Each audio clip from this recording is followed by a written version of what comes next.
What is Bitcoin? What are cryptocurrencies? Centuries ago, everyone stayed in small villages. They knew each other in the village, and there was mutual trust.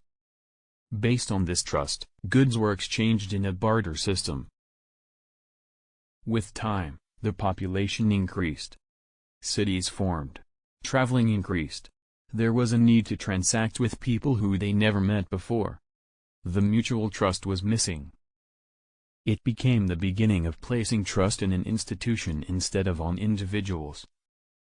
Money came into existence. It centralized the trust with banks.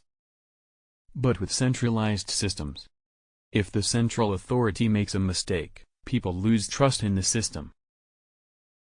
For example, some banks were shut down in the 2008 financial crisis.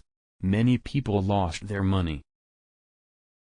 Bitcoin came into the limelight after this incident, and people who are fed up with centralized institutions started supporting it.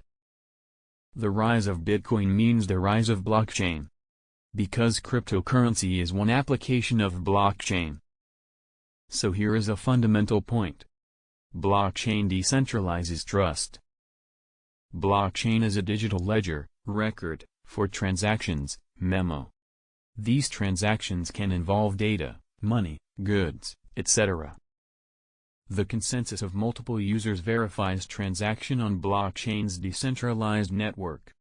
It's almost impossible to add, remove or change data on blockchain without being detected by other users.